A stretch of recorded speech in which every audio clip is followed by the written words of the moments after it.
Halo teman-teman, balik lagi nih di pembahasan kita. Kamu atau mungkin temanmu gitu, pernah kepikiran nggak sih, kenapa ya kalau nikah di gereja Katolik itu kayaknya banyak banget aturannya? Beda gitu loh kesannya sama cara nikah yang lain. Nah, kali ini kita mau coba, bedah bareng lah materi dari pakarnya nih soal halangan perkawinan. Tujuannya biar kita semua, apalagi kamu yang lagi SMA nih, jadi lebih ngeh, kenapa sih aturan ini ada? Apa maknanya? Ini bukan soal boleh nggak boleh doang loh, tapi lebih dalam, soal makna perkawinan Katolik itu sendiri. Yuk kita gali bareng. Betul. Emang bagus mulainya dari situ. Gini, dalam gereja Katolik, perkawinan itu bukan sekedar kontrak hukum atau ikatan sosial biasa aja. Jauh lebih dalam. Perkawinan antara dua orang yang udah dibaptis itu diyakini sebagai sakramen. Sakramen ya maksudnya? Iya, sakramen. Tanda yang kelihatan, yang suci, dari kehadiran kasih Kristus buat gerejanya. Ada kok di kitab suci di Efesus bab 5. Nah, karena statusnya sakral banget nih, gereja merasa punya tanggung jawab gitu buat mastiin tiap perkawinan itu benar-benar sah. Sah menurut iman Katolik. Disinilah konsep halangan perkawinan atau impedimenta itu jadi penting. Bukan buat nyusahin loh, tapi justru buat melindungi nilai sakramennya itu. Oke, sebelum jauh nih, kita samain dulu ya. Apa sih perkawinan Katolik itu?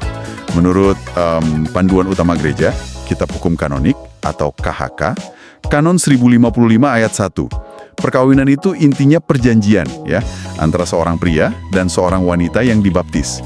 Perjanjian ini buat membentuk persekutuan seluruh hidup, namanya kerennya Consortium Totius Vitae. Tujuannya ya buat kebaikan suami istri itu sendiri, dan juga, penting nih, buat kelahiran dan pendidikan anak. Sifatnya juga khas, yaitu tetap, nggak bisa cerai. Ium Totius Vitae, persekutuan seluruh hidup. Keren sih, tapi agak gimana gitu ya, abstrak. Maksudnya apa tuh gampangnya? Cuma tinggal bareng aja gitu? Ya, istilahnya memang gitu. Pertanyaan bagus. Consortium Totius Vitae itu lebih dari sekedar, ya tinggal serumah. Artinya, ya benar-benar berbagi semua aspek hidup. Suka, duka, harapan, cemas, materi, spiritual, lahir batin, pokoknya komitmen total buat saling dukung, tumbuh bareng seumur hidup. Nah, dari definisi tadi, kita bisa lihat ada ciri-ciri khas perkawinan Katolik. Ada 5 lah ya yang penting. Pertama, kalau dua-duanya dibaptis, ya sifatnya sakramental. Kedua, monogami. 1 pria, 1 wanita. Titik. Ketiga, indissolubilitas. Nggak terceraikan seumur hidup. Itu pandangan gereja. Keempat, terbuka pada keturunan. Jadi ada kesediaan nerima anak sebagai anugerah. Kelima, ini krusial. Harus atas dasar persetujuan bebas. Nggak boleh ada paksaan sama sekali. Nah, itu dia poin terbuka pada keturunan. Ini sering banget jadi omongan ya, apalagi buat kita-kita anak muda. Kadang nanya, kenapa sih gereja kayak ngatur banget soal ini? Tapi kalau dengar penjelasan tadi, kayaknya ini jadi salah satu pilar penting ya, yang ngaruh ke aturan-aturan lain, termasuk soal halangan ini. Tepat sekali. Banget. Paham ciri-ciri ini tuh kunci buat ngerti kenapa ada aturan-aturan. Termasuk yaitu tadi, impedimenta atau halangan perkawinan. Jadi apa sih halangan ini? Gampangnya gini. Halangan itu suatu kondisi hukum atau fakta objektif yang nempel di diri seseorang. Yang mana menurut hukum gereja, bikin orang itu nggak bisa nikah secara sah. Ini bukan soal perasaan aku cinta dia gitu ya, tapi soal fakta hukum. Akibatnya jelas banget. Kalau halangan ini ada pas nikah, terus belum diatasi, misalnya belum dapat dispensasi kalau memang bisa ya, pernikahannya dianggap nggak sah. Invalid, batal demi hukum, gitu kasarnya. Sebenarnya ada 2 jenis halangan, tapi yang paling penting dan jadi fokus kita sekarang itu halangan dirimen. Dirimen? Apa tuh artinya? Dirimen itu artinya ya membatalkan. Halangan ini bikin perkawinannya batal, nggak sah dari awal.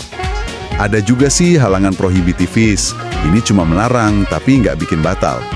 Tapi itu nggak kita bahas detail lah ya. Kita fokus ke dirimen ini. Soalnya ini nyangkut sah atau enggaknya sakramen perkawinan itu sendiri. Oke, jelas ya. Jadi fokus kita ke halangan dirimen. Kalau ini ada dan nggak diurus, wah bisa dianggap nggak pernah nikah sah di mata gereja. Serius ini dampaknya.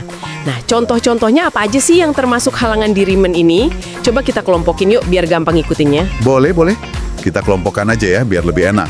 Kelompok pertama itu soal syarat dasar biar orang bisa nikah. Yang paling basic ya usia. KHK 1083. Gereja netapin batas minimal. Cowok 16 tahun, cewek 14 tahun. Nah, ini penting nih. Ini batas usia minimal gereja ya. Kan di Indonesia ada UU perkawinan, batas usianya 19 tahun buat cowok cewek. Jadi gimana? Harus ikut dua-duanya? Bener banget, harus dua-duanya dipenuhi. Nggak bisa milih salah satu. Jadi ya minimal harus 19 tahun sesuai hukum negara, baru nanti dicek juga syarat gereja. Masih di kelompok ini, ada halangan impotensi, KHK 1084. Ini soal ketidakmampuan fisik ya, buat melakukan hubungan suami istri secara normal. Syaratnya, impotensi ini harus udah ada sebelum nikah, antecedents, dan sifatnya permanen alias nggak bisa disembuhin. Tunggu. Ini perlu jelas nih. Beda dong ya sama mandul atau nggak bisa punya anak. Kalau pasangan maaf nih, nggak bisa punya anak tapi hubungan intimnya bisa, itu bukan halangan kan? Tepat. Itu bedanya krusial banget. Mandul atau sterilitas itu nggak menghalangi perkawinan. Yang jadi halangan itu impotensi fisik permanen buat hubungan intimnya itu sendiri. Karena hubungan intim itu dilihat sebagai salah satu elemen penting ya dalam persekutuan suami istri Katolik. Oke, lanjut. Kelompok kedua, ini halangan karena ada ikatan atau komitmen lain yang masih berlaku. Yang paling jelas, ikatan perkawinan sebelumnya, KHK 1085. Kalau seseorang udah pernah nikah sah di gereja Katolik, terus pasangannya masih hidup, ya dia nggak bisa nikah lagi. Ikatan yang pertama itu dianggap masih ada di mata gereja. Nah, ini nih yang sering bikin bingung. Kalau udah cerai secara hukum negara, gimana? Udah punya akte cerai gitu? Tetap nggak bisa nikah lagi di gereja. Nah, itu dia poin pentingnya. Cerai sipil lewat pengadilan negara itu nggak otomatis mutusin ikatan sakramental di mata gereja. Jadi, ya meskipun udah pegang akta cerai, kalau nikahan pertamanya sah secara Katolik, halangan ini tetap ada. Nanti kita bahas deh solusinya gimana. Selain ikatan nikah, ada juga ikatan lain. Tahbisan suci, KHK 1087. Ini buat mereka yang udah jadi diakon, imam, atau uskup. Terus ada kaul kekal kemurnian dalam tarekat religius, KHK 1088. Buat suster, bruder, frater yang udah kaul kekal. Komitmen mereka ke panggilan khusus ini jadi halangan buat nikah. Lanjut ya. Kelompok ketiga, ini soal hubungan keluarga. Ada hubungan darah atau konsanguinitas, KHK 1091. Ini melarang nikah antar kerabat di garis lurus, kayak orang tua anak, kakek cucu, itu nggak ada batasnya. Juga ngelarang di garis samping sampai derajat tertentu. Derajat tertentu itu maksudnya gimana? Biar gampang nih, contohnya siapa aja sih yang nggak boleh dinikahi? Gampangnya gini deh, jelas ya nggak boleh nikah sama ortu, anak, kakek nenek, cucu. Terus mutlak dilarang nikah sama saudara kandung. Itu derajat kedua, garis samping. Nah, kalau sepupu pertama itu derajat keempat, biasanya sih dilarang juga. Tapi untuk yang lebih jauh lagi, kadang-kadang ya, bisa dimintai dispensasi atau pengecualian. Ada juga hubungan semenda atau afinitas, KHK 1092. Ini hubungan karena udah ada ikatan nikah sebelumnya. Contoh, cowok nggak boleh nikahin ibunya mantan istri, atau anak perempuannya mantan istri. Itu garis lurusnya. Oke, kelompok keempat nih.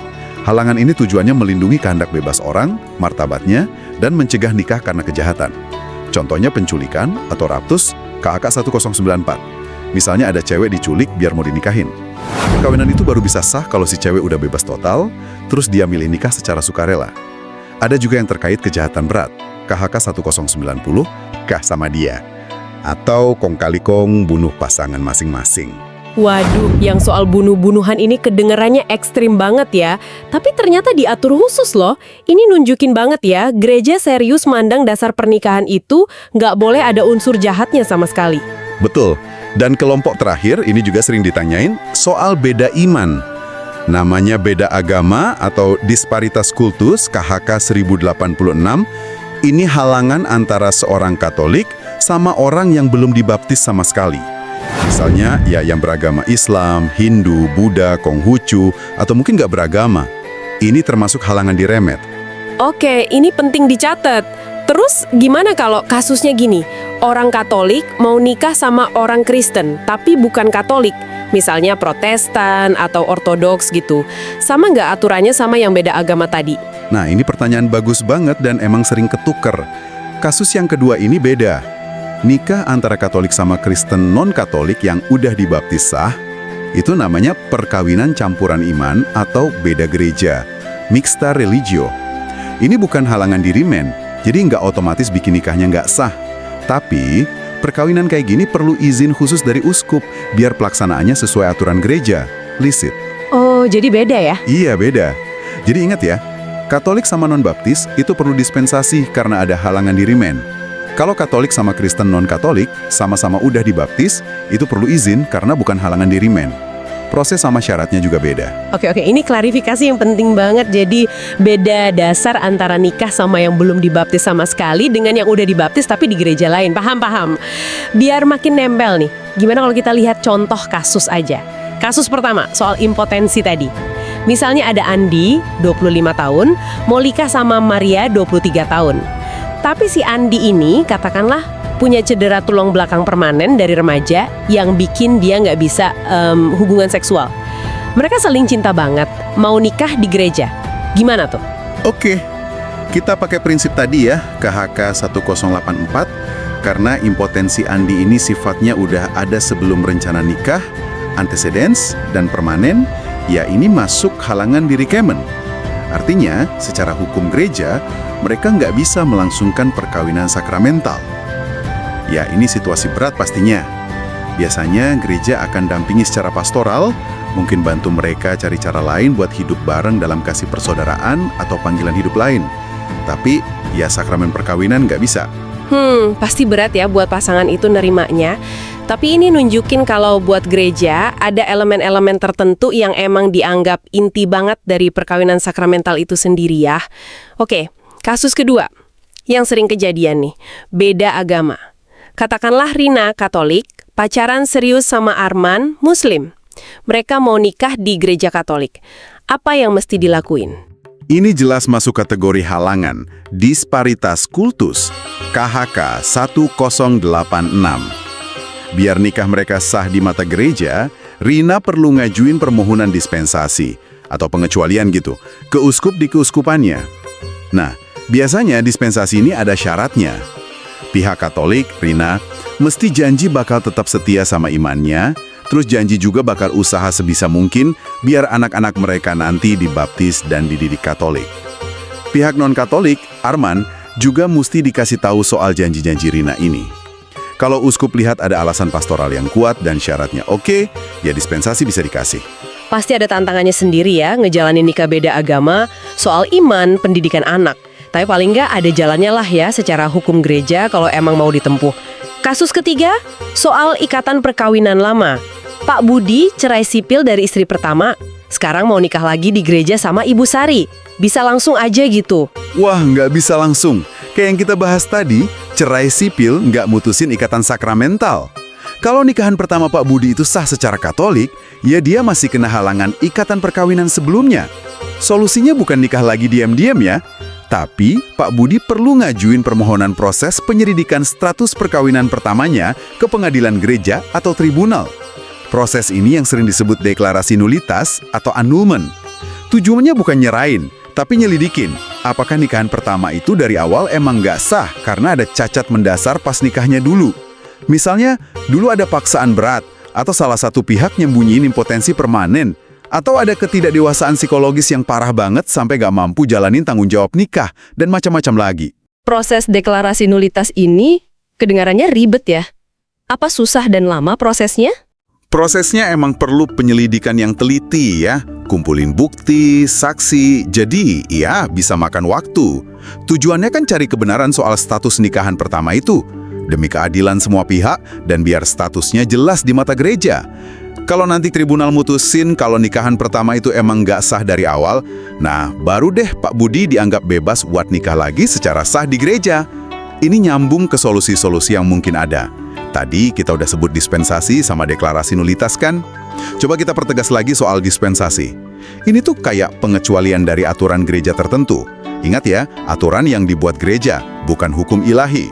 Pengecualian ini dikasih buat kasus khusus, tujuannya selalu demi kebaikan rohani orang itu, salus animarum. Yang berwenang ngasih biasanya uskup buat wilayahnya, atau bisa juga tahta suci di Vatikan buat kasus yang lebih rumit, atau halangan yang cuma bisa dilepas sama mereka. Contohnya kasus imam mau nikah. Tapi, ada prinsip penting banget nih. Dispensasi itu nggak bisa dikasih buat halangan yang asalnya dari hukum kodrat atau hukum ilahi, atau yang nyentuh inti banget dari perkawinan itu. Contoh utamanya ya, impotensi, yang antecedents dan permanen itu, sama ikatan perkawinan sah sebelumnya. Gereja merasa nggak punya kuasa buat ngasih dispensasi dari halangan ini. Kalau halangan ini ada dan nggak bisa diatasi, misalnya lewat deklarasi nulitas buat kasus ikatan lama, ya perkawinan sakramental nggak mungkin terjadi. Jadi nggak semua halangan bisa dimaafin atau dikasih dispensasi gitu ya. Ada batas-batasnya yang dianggap fundamental banget. Nah, selain dispensasi buat beberapa kasus dan deklarasi nulitas buat kasus ikatan lama, ada solusi lain nggak? Tentu, yang selalu ada dan penting banget itu pendampingan pastoral. Imam atau petugas pastoral di paroki itu siap bantu pasangan buat pahamin situasi mereka, nimbang pilihan, cari jalan terbaik sesuai ajaran gereja, apapun hasil proses hukumnya nanti. Pendampingan ini krusial. Oke deh, jadi kalau kita tarik benang merahnya nih ya, kita udah ngobrolin kalau nikah Katolik itu sakramen, punya ciri khasnya sendiri, setia, tak terceraikan, terbuka pada hidup, bebas. Terus ada halangan perkawinan, terutama yang diridimen, yang kalau ada bisa bikin nikah nggak sah. Contohnya tadi udah dikelompokin, ada soal syarat dasar, usia impotensi, soal komitmen lama, nikah dulu, imamat, kaul, soal hubungan keluarga, darah semenda, soal kejahatan, sama soal beda iman, dibedain antara beda agama sama beda gereja. Kita juga jadi lebih paham bedanya dispensasi, izin, sama pentingnya proses deklarasi nulitas. Intinya, semua aturan ini ada bukan buat bikin susah, tapi kayaknya buat ngejaga sesuatu yang dianggap penting dan suci banget ya. Tepat sekali. Persis. Ada kutipan bagus dari Santo Yohanes Paulus II. Beliau bilang, perkawinan bukan akhir dari cinta, tapi awal dari perutusan. Nah, aturan gereja soal halangan ini sebenarnya upaya buat melindungi kesucian dan keutuhan perkawinan sebagai sakramen dan perutusan itu. Coba bayangin aja kayak pagar yang ngelindungin taman cinta. Pagar itu ada bukan buat ngebatasin indahnya taman kan, tapi buat ngejaganya biar tetap subur, aman, akarnya kuat dalam kasih Kristus. Yang menarik sebetulnya yaitu, gimana aturan hukum ini jadi wujud kepedulian gereja buat lembaga perkawinan itu sendiri. Sip. Semoga obrolan kita ini bisa kasih pencerahan ya buat kamu, teman-teman remaja. Mungkin gak kepake sekarang, tapi siapa tahu nanti info ini berguna. Entah pas ada temen curhat, atau mungkin kamu sendiri nanti pas mikirin rencana nikah di gereja. Paling nggak kita jadi punya gambaran kenapanya, bukan cuma apanya. Ini bukan buat ngejudge pilihan orang ya, tapi lebih ke memahami cara pandang gereja Katolik.